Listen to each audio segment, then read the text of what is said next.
అనంతపురం జిల్లా గుత్తెలో పర్యటించిన ఆరోగ్య శాఖ మంత్రి సత్యకుమార్ యాదవ్ జర్నలిస్టులపై దాడి చేసిన వైసీపీ ప్రభుత్వంపై తీవ్రంగా మండిపడ్డారు. వైసీపీ ప్రభుత్వంలో జర్నలిస్టులపై జరిగిన దాడులపై ఆరోగ్య శాఖ మంత్రి సత్యకుమార్ యాదవ్ తీవ్రంగా ఖండించారు. పత్రికా స్వేచ్ఛను హరించేలా ప్రవర్తించిన వైసీపీ ప్రభుత్వం తగిన మూల్యం చెల్లించుకుంటుందన్నారు.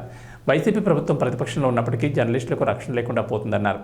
ప్రభుత్వంలో సివిల్ సొసైటీని ఇన్వాల్వ్ చేయాల్సిన అవసరం ఎంతైనా ఉందని పేర్కొన్నారు. ఈ విషయాన్ని కేంద్ర ప్రభుత్వం దృష్టికి కూడా తీసుకెళ్తామన్నారు. గత వైసీపీ ప్రభుత్వం కోట్ల రూపాయల ప్రజాధనాన్ని తన సొంత మీడియా సాక్షి పేపర్ సాక్షి ఛానళ్లకు దోచిపెట్టారని విమర్శించారు.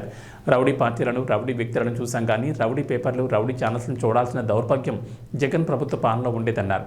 ఇప్పటికీ వైసీపీ నాయకులు తమ ప్రభుత్వం ఉందన్నట్లుగా మీడియా యాజమాన్యాలపై మీడియా వ్యక్తులపై దూషిస్తూ మీడియాను బెదిరించడం మంచి సంస్కృతి కాదన్నారు.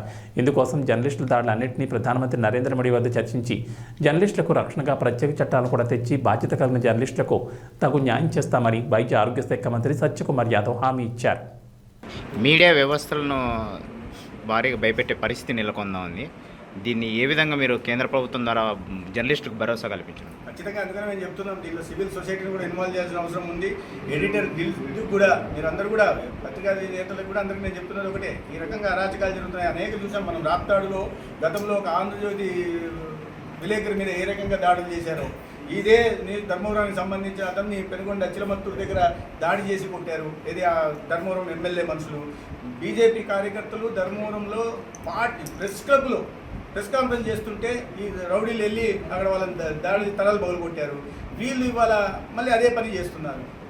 వాళ్ళ ప్రజాధనాన్ని సాక్షికి దోచిపెట్టి ఇవాళ మిగతా పత్రికల మీద వీటి మీద దుమ్మెత్తి పోస్తూ మోసగిచ్చే ప్రయత్నం చేస్తున్నారు. ఖచ్చితంగా సివిల్ సొసైటీ కూడా దీని గురించి ఆలోచించాల్సి ఉంది. మేము కూడా కోరడం జరిగింది ఎడిటర్స్ గిల్డ్కి, అదేవిధంగా కేంద్ర ప్రభుత్వానికి కూడా.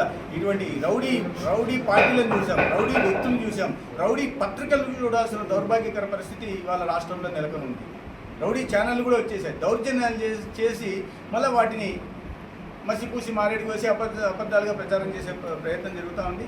వీటిని కేంద్ర ప్రభుత్వం దృష్టికి కూడా తీసుకెళ్లే ప్రయత్నం చేస్తాం. తగిన చర్యలు కూడా తీసుకోవాల్సిన అవసరం ఉంది.